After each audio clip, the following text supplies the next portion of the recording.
Hello friends, আমার চ্যানেলে আপনাদের সবাইকে স্বাগত জানাই। তো আজ আমি আপনাদেরকে একসঙ্গে ধোসা, সাম্বার, চাটনি এই সবকটির ভিডিও সঙ্গে একই ভিডিওতে আমি শেয়ার করতে চলেছি। তো ভিডিওটা একটু বড়, কিন্তু স্কিপ না করে প্লিজ আপনারা যদি দেখেন তাহলে আপনারা সম্পূর্ণ রেসিপিটা একই সঙ্গে শিখতে পারবেন। তো রেসিপিতে চলে যাই সরাসরি। তো এখানে ব্যাটারের জন্য আমি নিয়েছি উড়দ ডাল, যেটাকে আমরা বাংলাতে বিউলির ডাল বলি। এটা নিয়েছি আমি হাফ কাপ। আর যে কাপের আপনি সেম কাপ মেপে 3 কাপ এখানে কাঁচা চাল বা এটা যেটাকে আমরা বলি আতপ চাল, ওটা দিতে হবে।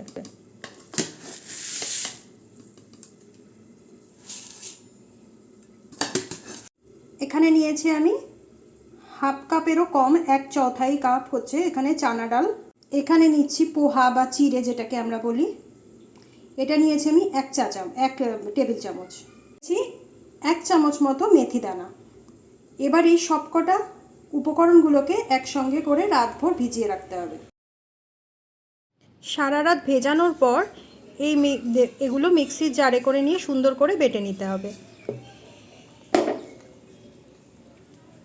এই যে ঠিক এই রকমই একটা মসৃণ ব্যাটার তৈরি করতে হবে, যেন একটাও কোনো দানা না থাকে। ব্যাটারটা তৈরি করার পর আমাদেরকে ভালো করে একটু ফেটিয়ে নিতে হবে। তো এই কাজটা খুব সুন্দরভাবে করতে হবে, না হলে কিন্তু ব্যাটারটা ফরমেন্টেশন হবে না। তো এই কাজটা আমি চামচ দিয়ে করছি, আপনারা হাত দিয়ে করলে সবথেকে বেটার হবে। একই দিশায় খুব ভালোভাবে এই মিশ্রণটাকে ফেটিয়ে নিতে হবে।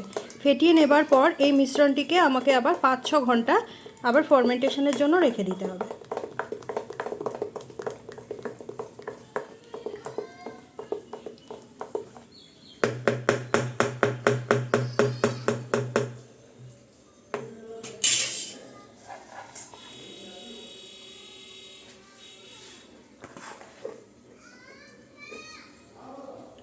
হ্যাঁ, সাম্বার বানানোর জন্য আমি এখানে নিয়েছি হাফ কাপ মতো অড়হরের ডাল আর বেশ কিছু সবজি। আমার কাছে এখানে যা সবজি ছিল আমি সে কটাই নিয়েছি। এখানে আছে টমেটো, একটু বেগুন, বিনস, মূলো আর গাজর।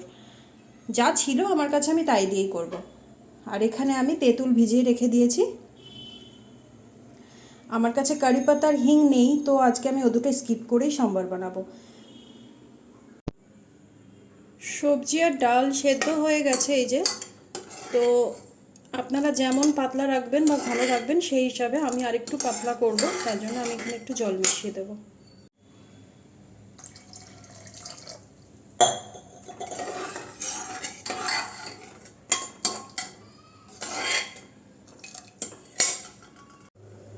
এবার ডালটাকে একটু ফোটাতে হবে।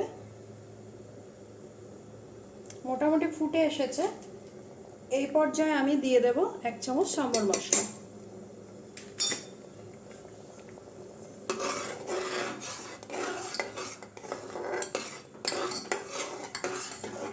আপনারা দেখবেন যদি লাগে কম বেশি হয় তাহলে আপনারা আরেকটু দেবেন। কড়াইতে তেল গরম করে এর মধ্যে 2টো শুকনো লঙ্কা, 1 চা চামচ মেথি আর 1 চা চামচ সর্ষে দিয়ে আমি এর মধ্যে পেঁয়াজ ছেড়ে দিলাম। পেঁয়াজটা মোটামুটি গোল্ডেন ব্রাউন মতো ভাজা হয়ে গেলে এর মধ্যে দিতে হবে টমেটো। টমেটো দিয়ে নাড়িয়ে চাড়িয়ে এর মধ্যে লবণ আর হলুদ দিয়ে আর একটু ভাজা করে নিতে হবে। এটা সাম্বার যেটা বানানো হয়েছে ওটা আমি ঢেলে দেবো।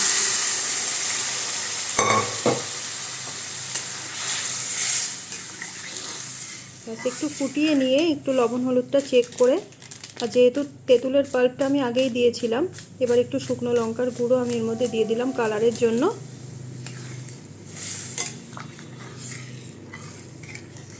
তো এক্ষেত্রে পুরো আপনারা একটু সাম্বার মশলা বা যা কিছু দেওয়া হয়েছে সেগুলো টেস্ট করে দেখে নেবেন। আর সেভাবেই খুব সিম্পলভাবে সাম্বার রেডি হয়ে গেল। কারি পাতা নেই, হিং নেই, তাই বলে যে সাম্বারের স্বাদটাই এদিক ওদিক হয়েছে একদমই না। স্বাদটা খুবই ভালো হয়েছে। আপনারাও যদি এভাবে বানান তো দেখবেন স্বাদটা খুবই ভালো হয়। ধোসার ভিতরে সাধারণত আলু পুরি দেয়া থাকে, তো তার জন্য আমি আলুকে এই যে সেদ্ধ করে স্ম্যাশ করে নিয়েছি। দিয়ে দিলাম পেঁয়াজ। পেঁয়াজটা গোল্ডেন কালার হয়ে গেছে। এবার আমি দেবো টমেটো, হলদি, স্ম্যাশ করে রাখা আলুটাকে দিয়ে দিলাম।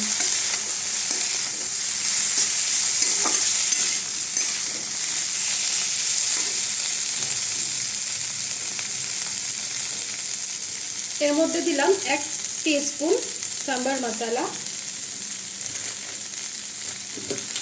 আর দেবো এর মধ্যে একটু লঙ্কার গুঁড়ো, কাশ্মীরি লঙ্কার গুঁড়ো।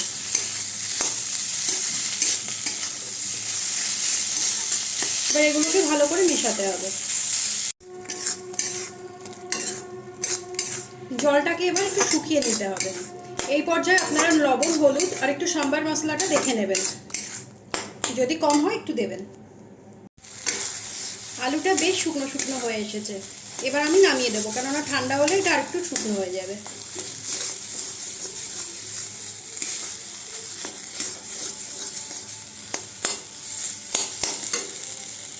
সাম্বার আর মশলা পুর তো হয়ে গেল, এবার লাগবে চাটনি। তো চাটনি বানানোর জন্য আমি এখানে শুকনো কড়াইতে কিছু মুংফলি নিয়ে এটাকে ভেজে নেব। এটা ভালো করে রোস্ট করতে হবে।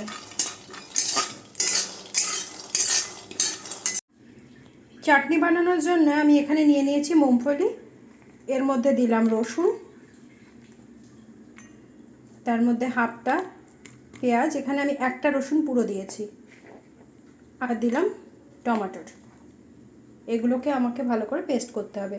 আর এর মধ্যে আমি দিয়ে দেব, যে যেমন লঙ্কা খাবেন তেমন দেবেন, আমি এখানে 4টে কাঁচা লঙ্কা দিয়ে দেব।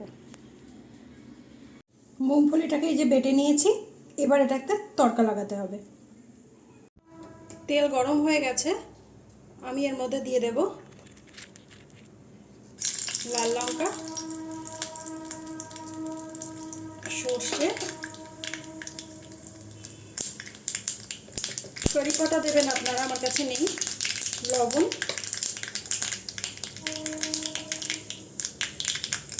একটু হলুদ।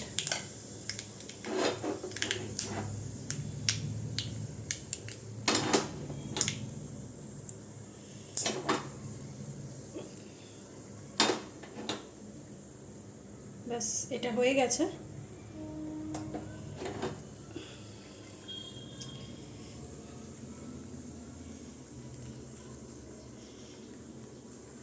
কারি পাতাটা থাকলে খুবই ভালো হতো, একটু হিংও দিতে হয়।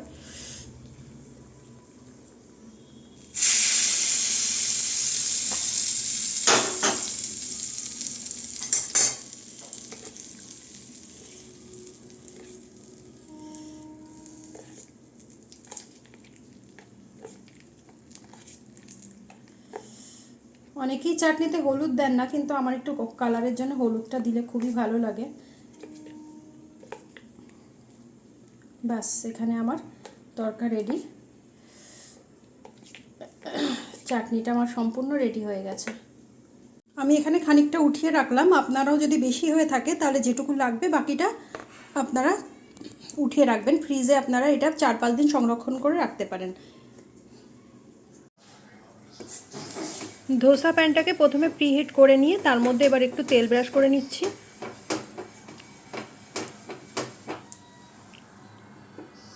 এই পর্যায়ে গ্যাসটাকে সিম রাখবেন।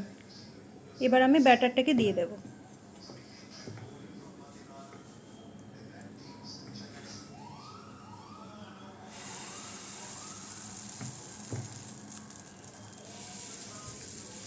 পরিমাণ মতো ব্যাটার দিয়ে এভাবে গোল গোল করে খুব সুন্দর করে এটাকে ধোসাটাকে ফেলাতে হবে।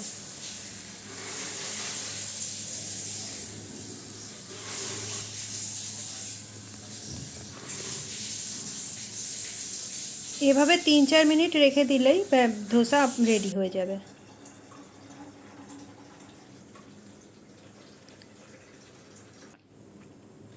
দেখুন কি সুন্দর ক্রিপসি, আর কালারটাও কি সুন্দর এসছে, লেয়ারটাও সম্পূর্ণভাবে বোঝা যাচ্ছে।